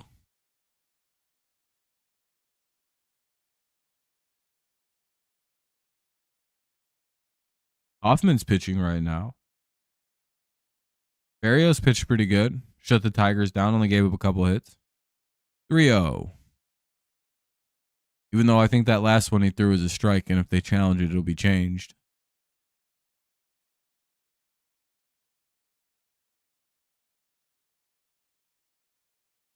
Fucking, I hate the Bengals. I'm so glad we're the reason they probably didn't make the playoffs. God, I hate that stupid team. I'm over Cincinnati, dude. I'm done being nice to them losers. Joe Burrow needs to get the hell away from that franchise. They're really going to be paying 4 players $120 million, by the way. They're going to be paying Burrow, Jamar, T, and Trey Hendrickson $120 million combined. The salary cap is $280. If you wonder why Cincinnati is bad at football and does like 4 things good, which is throw the ball, catch the ball, defend the pass, or defend the run kind of, and sack the quarterback. Those are the only good things they can do. And really, it's just 3 because they really can't stop the run either.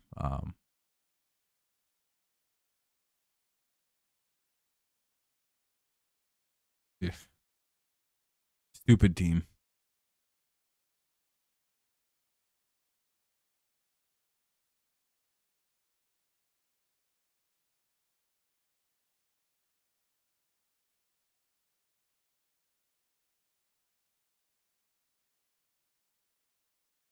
I know how my mock draft for the Bengals is going to go. Who's a kicker that's declared for the NFL draft this year? They're going to the Bengals. Bengals are going to pay a guaranteed $30 million contract to a kicker. Stupid fucking losers.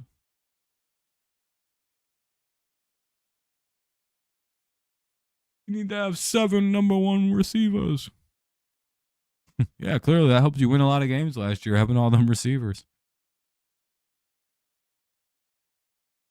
I'm just raging about T. Higgins. I wanted him to be a Patriot pretty bad.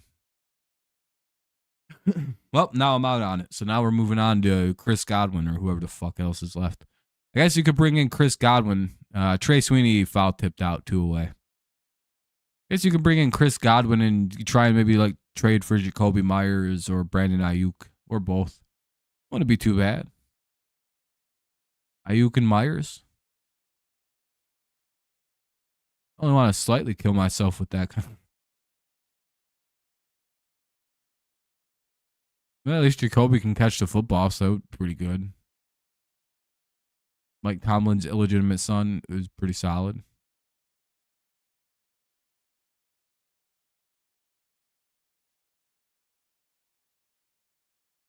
Ball one.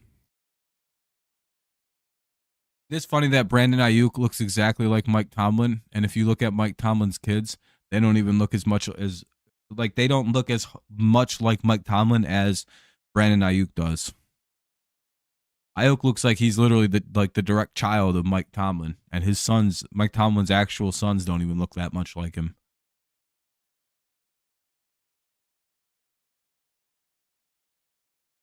Not kidding. Go look this up if you don't believe me. I wouldn't lie about this.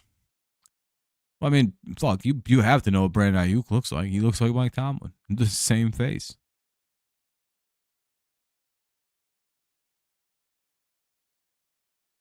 Like, hey, Rob, they're cousins. Be like, oh, that explains a lot then. 2-2.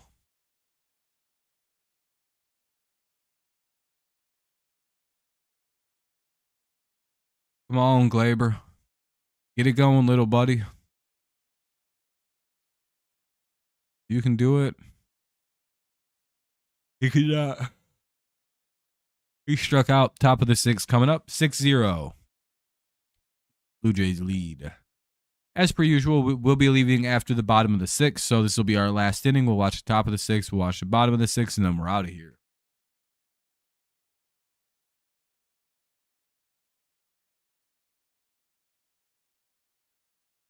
Let me switch over to watch You Love Lucy. Yeah, it's kind of getting ugly here, Richard. I've only got another inning left before they pull the rest of the starters, and I don't care about this game. But it's been fun. Kind of just been advertising between the commercials, or between the innings that we've been doing we have an NFL stream tonight where it's our first official mock draft of the offseason. We always do one following the combine. And it's always a fun time to come through and argue what players should go where. And I think this is going to be the first year in a while where the first 5 picks are actually very exciting in the draft. Or at least the anticipation on who's going one. You can argue it in a bunch of different ways, right? I think there's strong cases to be made for Cam Ward going one, Abdul Carter going one, Travis Hunter going one. And I think this is the first year where you have 3 very legitimate cases for who can go number one.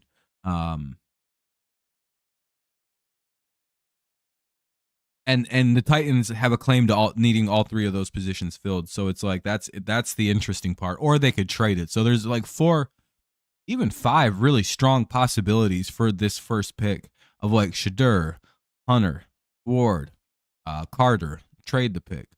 So that's an interesting move to at least debate here. We won't be doing trades right away, so there's really only 4.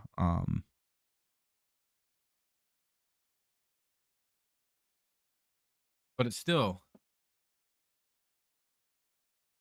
plus if you want to come by and just say what your team wants to draft, that's fine too. We're doing that about 8:30. The VOD's already kind of sitting there as a waiting in progress stream. That'll be fun. We've done a pre-draft one this off season already.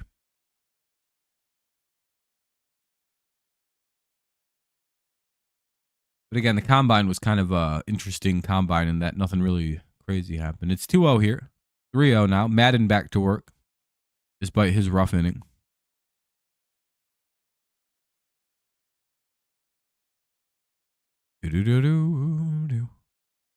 The other part that I don't like watching past the 6th inning is sometimes pitchers come out like this and they just can't throw strikes. And it's a terrible watch when a guy just can't hit the strike zone.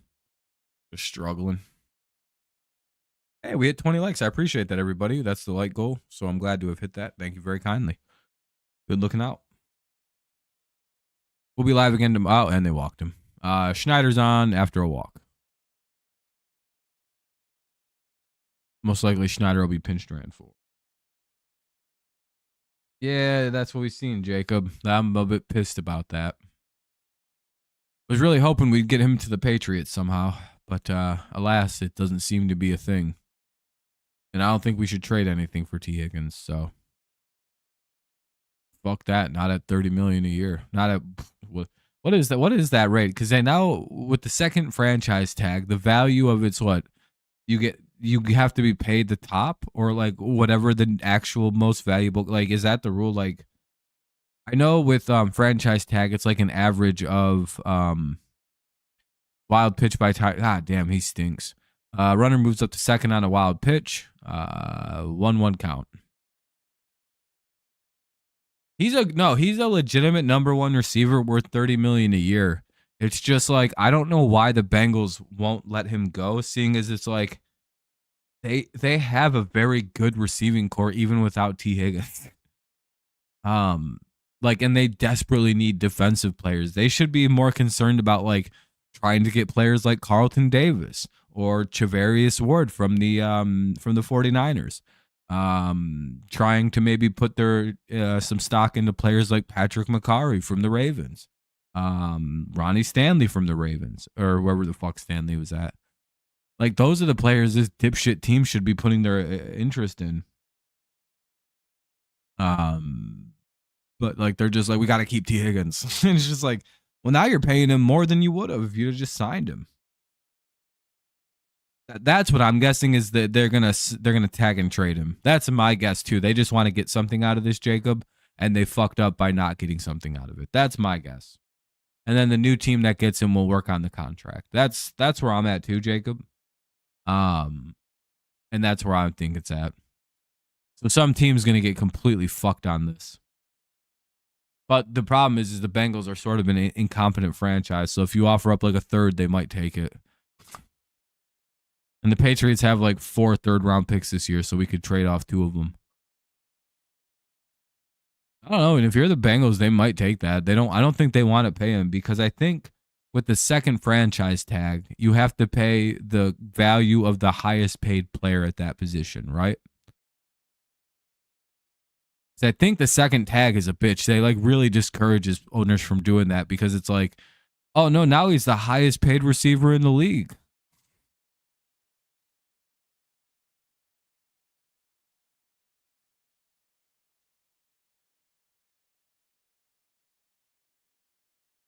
For a 2 and a 5. That could probably get it done. It's just I don't think the Patriots are interested in doing that trade. They might though. If you're the Patriots, you probably should just do that motherfucking trade. If that's all it is a 2 and a 5.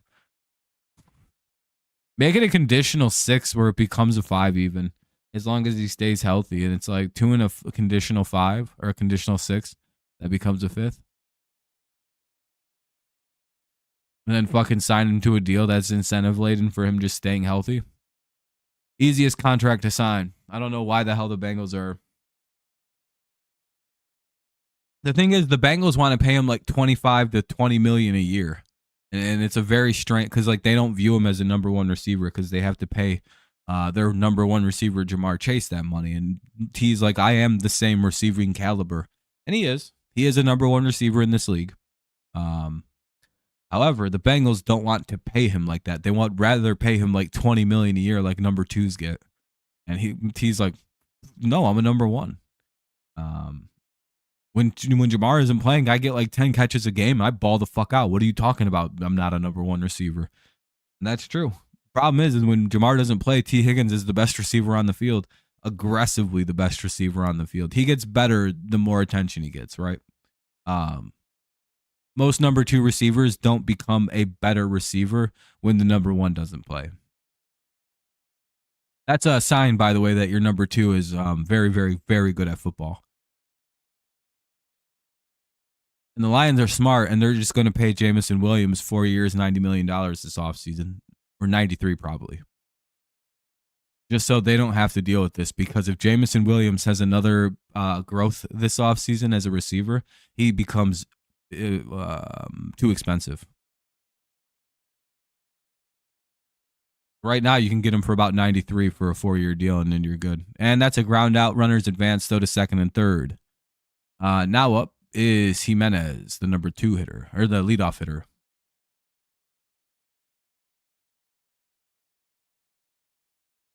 If the Bengals were forward thinking, like 2 to 3 years ago, they would have tried to extend T on his going into his 4th year, where you're supposed to extend players you want to keep, because you can get them for very cheap when you do this. Like the Lions, they're going to extend Aiden Hutchinson.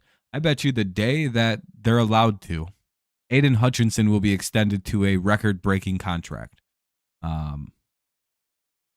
So will Sam Laporta. So will probably Kirby Joseph too. I think all those players are getting extended this offseason. Like those 3 players and Brian Branch. I think they can all get extended.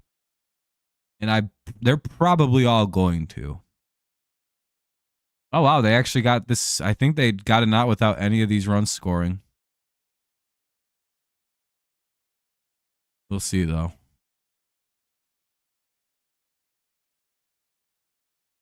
And then the Lions will have like $1 million next year, but they'll have extended their entire core, and they'll be good to go. And then in 2 years, the Lions have $78 to $90 million again, because like 3 other linemen are retired. God, dude, the way the Lions, just pure mastery of salary cap is what Detroit's up to. Why is this taking so long? They gun a guy down at the plate. That'd be pretty epic.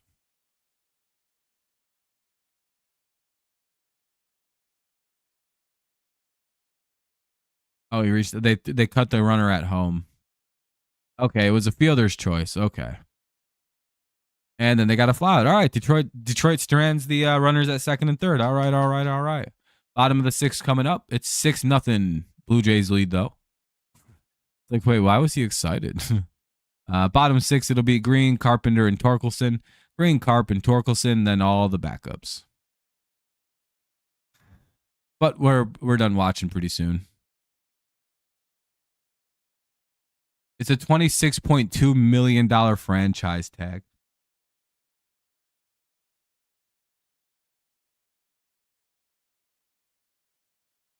So the cost for T. Higgins is $26.2 million this year.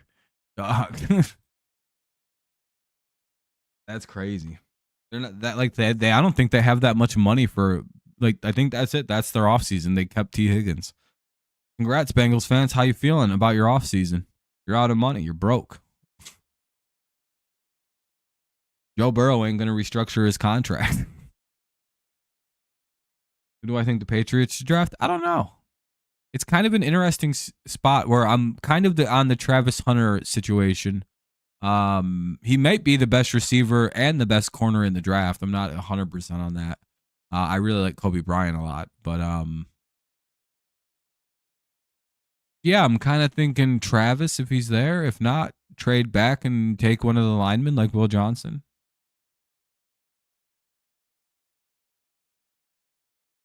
Oh, God, McMillan's awful. Yeah, he's basically just fucking N'Keal Harry, too. Yeah, I wouldn't touch that guy with a 10-foot pole. Oh, another big body possession receiver who wins jump balls? Fuck out of here. Same school, too?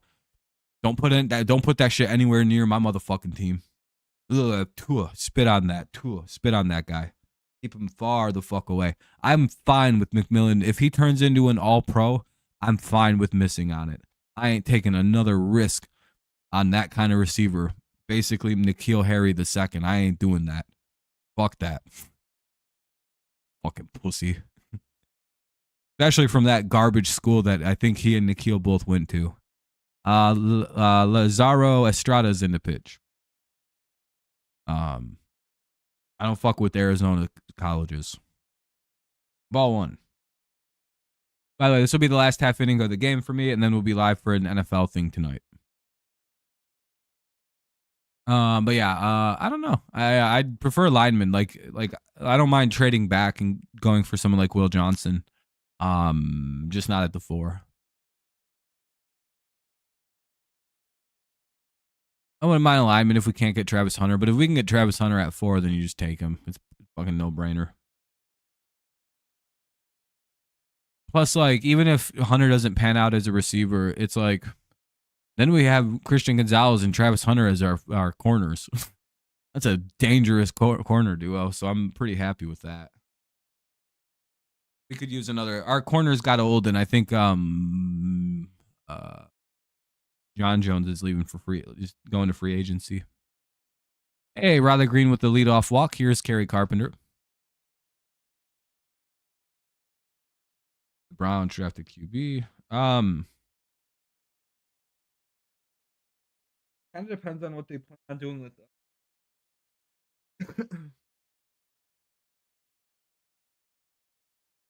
To me, they should go. It really for them. Like if they trade Miles away, they probably should draft Abdul Carter if they possibly can, and then draft next year for a quarterback.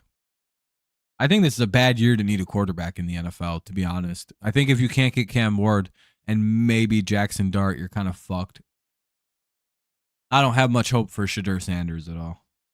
Bad year to need a quarterback. If you're the Browns and you do want to trade away Miles, which I think they do,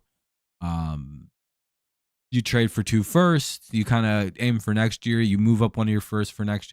You do some maneuvering with teams you think are going to be bad, and you kind of have to forward think here. But I think the Browns could wind up with 2 top 10 picks next year if they were to trade Miles and just draft Abdul at number 2. Like they don't even need him to be healthy this year. Like they're just throwing this year anyway. They just gotta ride out that Watson shit. It is what it is. But if the fucking Titans go crazy and take Abdul Carter at 1, then they should take Cam Ward. He'll be all right. Cam Ward could be pretty solid too. But if the Titans fuck around and take like Abdul at 1, which they very might do. By the way, Abdul Carter might be the first player I've ever seen suffer a foot injury, and the entire NFL community just went, and he's still the top ranked prospect in this year's draft. Like no one cares. Everybody's like, yeah, we don't really care about that. We'll just sit him for a few weeks. We don't give a fuck about that foot injury. I'm glad the NFL isn't falling for the Eagles' attempt to fucking get Abdul Carter into Philadelphia. Oh man, that was annoying. I was like, can we not do this? Like, can we not let them just and Carpenter foul tipped out. I really thought that the fake injury for the foot thing was going to really push him right back to Philly. And basically everybody's just kind of went, we don't care. Anyway, back to him being the best player in the draft.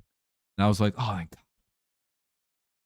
Because if the Titans take him, the Browns take Shadur or Cam Ward. Giants, I have no idea what they're going to do, but I don't think they'll take Travis Hunter. No, receiver and corner really isn't a problem for them right now. Like they need. I don't know what they're gonna do. They might trade. I really don't know what they're gonna do. I think the Giants also want Cam Ward, but see, they might just go Shadur Sanders. I think they're just gonna take Shadur, and then the Patriots walk away with Travis Hunter like a fucking villain, dude. Then I'm happy. But all right, cool. Oh man, Jimmy Johnson, really, coach? Damn, he's getting old. 1 on, 1 out, 0-2 count here for Torkelson, who could use a big hit. Estrada, the pitcher. We're in the bottom of the 6th. It's 6-0 Blue Jays. This will be the last half inning for us here this afternoon. And then, again, just as a little reminder, we'll be doing a mock draft here this evening at 8:30. It's our it's our post-combine mock draft.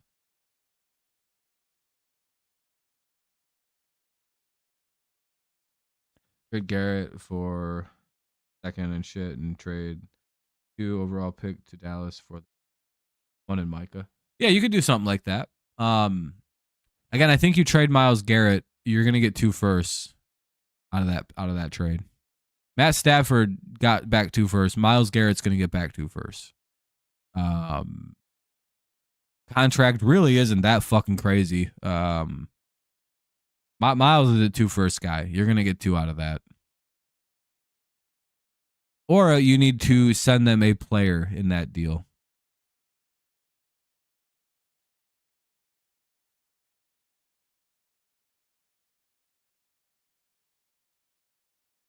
So, and if you're the Lions, you could theoretically throw in like a first Hendon Hooker,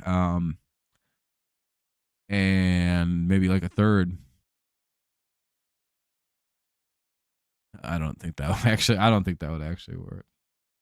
Nah, we can't let that. I don't think the Eagles can afford another $30 million. To be perfectly honest, I don't think they can actually literally afford Myles Garrett. Now that thought has crossed my mind, but I think I went and looked. I think they're in the hole right now, and they've already got to kind of move mountains to make that to get it back to where it's manageable. I don't think they can just drop. Like the only team that can literally afford to do this is Detroit. I'm telling you, it's very unfair that them dick suckers have fucking $54 million in cap space. I genuinely think they're cheating the cap. Like I'm waiting for it to happen to the Lions, where it comes out big breaking. The Lions have to forfeit a draft pick because they've been cap manipulating. I fucking told everybody. I knew they were cheating. The fuck did they get everybody? Like, how are they doing this? Same with the Eagles, man. I would like it, but I don't think he would like coming to the Patriots. He wants to go win a World Series so he can retire, it sounds like. Or Super Bowl, sorry. He wants to win a Super Bowl to retire. But all right, everybody. I think we're gonna wrap her here because the Tigers are dead at the plate. It's about to be the top of the seventh, and I genuinely don't want to watch the backups. Because right now we have a lineup of Jimenez, Nunez, Santander, Laperfido, Paulino, Bethencourt, Clase, Straw, and Barger versus Sweeney, Navigado, Mendoza, Carpenter, Torkelson, Ibanez, Young, and Dingler. Like that, you know what I mean? But yeah, we'll be live again tonight. It'll be a good time. Hopefully some people stop by. I don't do the games later than the sixth inning, only in preseason. Obviously, regular season, we cover the whole thing. It's just at this point, the game is effectively is over. Congrats, Blue Jays. Good job on the win here this evening. If we wind up winning here, it really doesn't count because it's the it's the bunny squads going up against one another. I don't know what else to call it. As always, you can go to link for people in case they want to watch like that the way we were.